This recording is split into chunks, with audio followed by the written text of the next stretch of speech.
اعوذ باللہ من الشیطان الرجیم بسم اللہ الرحمن الرحیم الصلاۃ والسلام علیک یا رسول اللہ وعلی آلک و اصحابک وسلم علیک یا حبیب اللہ۔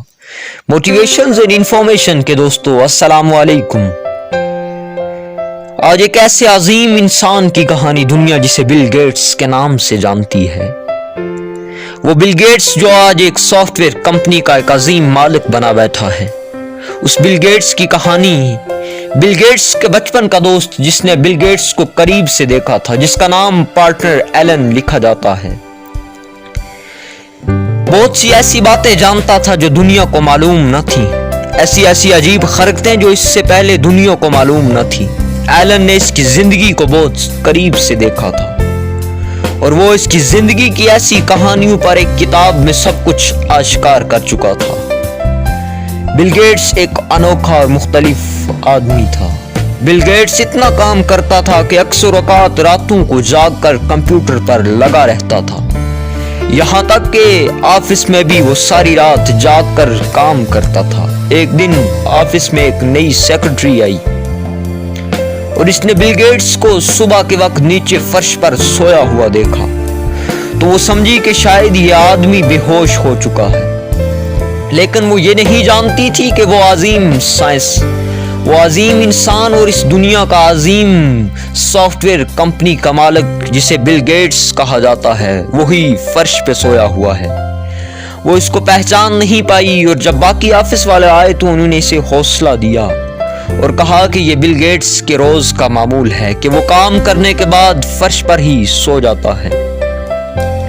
لوگوں کے بیچ ہوتے ہوئے بھی کسی قسم کی تکلفات کرنا بالکل بل گیٹس کو پسند نہیں تھا۔ چمچے کانٹے سے کھانا اور لوگوں کی طرح طرح کے بناوٹوں سے اسے چڑھتی تھی۔ ایک دفعہ وہ اپنے دوست اور پارٹنر ایلن کے گھر تھینکس گیونگ پر گیا اور سارے ٹرکی وہ ایک چمچے سے کھا گیا۔ وہ ایک سادہ آدمی تھا اور لوگوں میں بناوٹ سے اس کو کراہت آتی تھی۔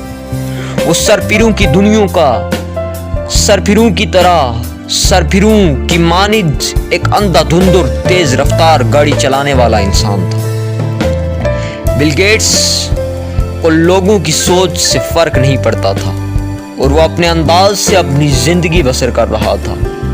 یہاں تک ہوا کہ ایک دفعہ 1980 میں وہ اس کا بچپن کا دوست بزنس پارٹنر ایلن سین فرانسیسکو ایئرپورٹ پر لیٹ پہنچے تو جہاز اڑ چکا تھا اور ایلن نے مایوسی سے گیٹس کو بولا کہ اگلی فلائٹ لے لے، تو بل گیٹس نے ایئرپورٹ کے کنٹرول پینل پر جا کر کوئی بٹن دبایا۔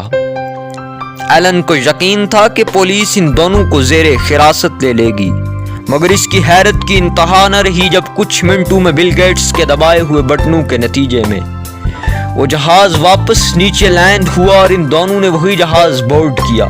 بل گیٹس کی زندگی کی کتاب کھول کر دیکھے تو معلوم ہوتا ہے وہ کسی سے ڈرتا نہیں تھا اور رسک لینا اس کی عادت تھی۔ مائکروسافٹ جیسا سافٹ ویئر بننا اور پھر اس کو پوری دنیا کی ضرورت بنا دینا کوئی چھوٹی بات نہیں۔ وہ ایک محنتی، انوکھا اور حقیقت پسند انسان تھا۔